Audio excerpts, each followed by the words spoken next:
এ যেন এক রূপকথার হেমিলনের বাঁশিওয়ালা। হাতে বাঁশি নেই, তবুও মুখে আই ডাক, আর তাতেই ছুটে আসে শত শত বিরল প্রজাতির কালোমুখ হনুমান।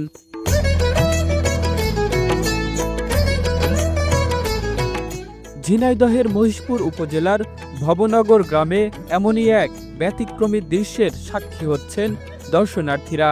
আমার ছেলেদের নিয়ে হনুমান দেখতে এসেছি। এত হনুমান কোনোদিন দেখিনি, দেখে খুব ভালো লাগছে। আমার নিজে হাতে খাবার খাওয়াচ্ছি, খুব ভালো লাগলে দেখতে।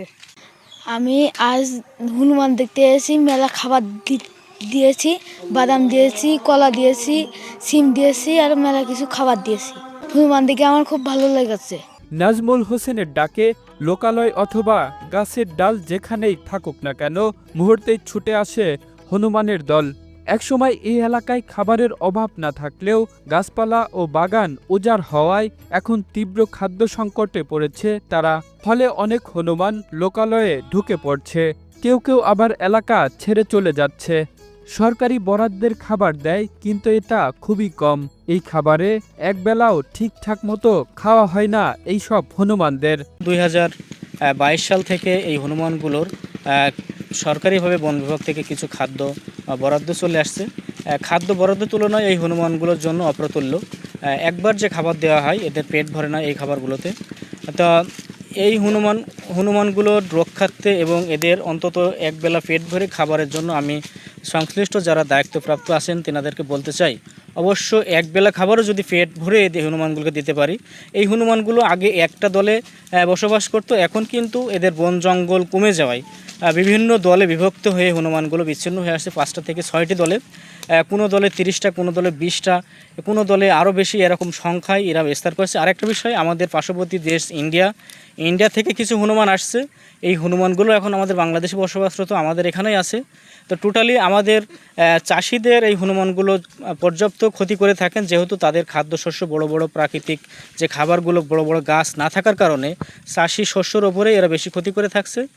আমি ঊর্ধ্বতন কর্তৃপক্ষকে বলতে চাই, আপনারা যদি একটু এই হনুমানগুলোর দিকে আর একটু খেয়াল রাখতেন, এদের যদি একবেলা হলেও পেট ভরে খাবার দিতে পারতাম, তাহলে হনুমানগুলো ভালো থাকতো, চাষিরাও তাদের চাষি ফসল ভালো রাখতে পারত। বিরল এই হনুমান দেখতে প্রতিদিনই দূর দূরান্ত থেকে ছুটে আসছেন দর্শনার্থীরা। তবে ক্ষুধার কারণে কখনো কখনো আক্রমণাত্মক হয়ে ওঠে বলে জানান এলাকাবাসী। এই যে আমাদের ভবনগর হনুমানের পর্যাপ্ত খাবার না থাকার কারণে অনেকে ক্ষতি করে। সিম, কলা, বেগুন, এই যে অনেকেই আম, সবই ক্ষতি করে। যদি পর্যাপ্ত খাবার যদি কেউ দিত খুবই ভালো হতো। হনুমান আমাদের এই ভবনগর আমার জন্মের আগে থেকেই দেখছি, জন্মের পর থেকেই দেখছি যে এই গ্রামে ওরা থাকে। ওরা যখন খাবার দাবার না পায় তখন আমাদের বাড়িঘর বা আবাদ ঘাট খুব ক্ষয়ক্ষতি করে মাঠে ঘাটে।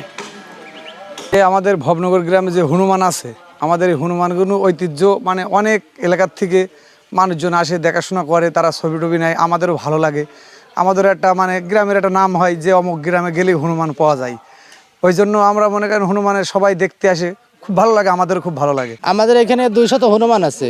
আমাদের সরকার যার খাবার দিচ্ছে, এই খাবারে আমাদের হনুমানের পেট ভরছে না। কারণ আপনারা সরকার থেকে আরও সহযোগিতা করে কিছু খাবার বাড়িয়ে দেন, নিয়ে নাই তো আমাদের চাষাবাদের ক্ষতি করছে। এগুলা আমরাও তো খেতাতে পারছি না, আবার মনে করেন যে খেতাই দেবো এখান থেকে, তাও পারছি না। আর আমাদের বাপদাদা হয়ে পর্যন্ত দেখছে হনুমান রয়েছে ভবনগর ভিতরে। আমাদের গ্রামে প্রায় 200 হনুমানের আছে। এটা হচ্ছে আমার বাপদাদার কিংবা তার আগে থেকে অনেক আগে থেকে হনুমানগুলো এখানেই থাকে।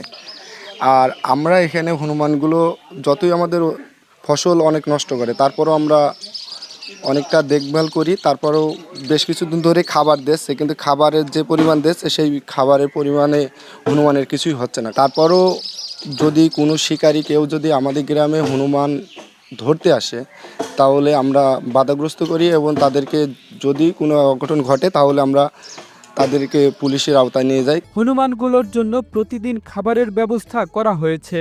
কেউ এই বিরল প্রজাতির হনুমানদের শিকার করলে আইনগত ব্যবস্থা নেওয়া হবে বলে জানান এই কর্মকর্তা। প্রতিদিন 15 কেজি রুটি, 2 কেজি করে কলা, 2 কেজি বাদাম এবং 2 কেজি ফ্রুটস দিয়ে প্রতিদিনের খাদ্য খাওয়ানো হয়, যার ফলে হনুমানগুলি অত্র এলাকার কৃষি ফসলের তেমন কোনো ক্ষতি সাধন করে না। তবে এলাকায় অনেক মানুষের অভিযোগ আছে যে এগুলো তাদেরকে ক্ষতি করে এবং এখান থেকে এদেরকে বিতাড়িত করা যায় কিনা। প্রকৃতির প্রাণী, এখানে বিতাড়িত করার কোনো সুযোগ নাই। ওরা এখানে ভালোবেসে এবং এখানে আশ্রয়স্থল হিসেবে ওরা এখানেই পছন্দ করে, বিধায় অনেক দিন যাবৎ এখানে আছে। আমরা এদেরকে দেখভাল করি। তবে এখানে বন্যপ্রাণী হনুমান নিয়ে কেউ ক্ষতি সাধন করিলে বা কেউ যদি ইচ্ছাকৃতভাবে তাদেরকে ক্ষতি সাধনের চেষ্টা করে থাকে, আমরা সংবাদ পেলে সেখানে আমরা গিয়ে তাদের প্রতিহত করি এবং বন্যপ্রাণী আওতায় তাদেরকে শাস্তিমূলক ব্যবস্থা গ্রহণের চেষ্টা করে থাকি। বন বিভাগের তথ্য মতে বর্তমানে ভবনগর গ্রামে 2 শতাধিক কালোমুখ হনুমান রয়েছে। একসময় এই সংখ্যাটি ছিল দ্বিগুণেরও বেশি। প্রাকৃতিক আবাস ধ্বংস ও খাদ্য সংকটে ধীরে ধীরে হারিয়ে যাচ্ছে এই অঞ্চলের মূল্যবান জীববৈচিত্র্য।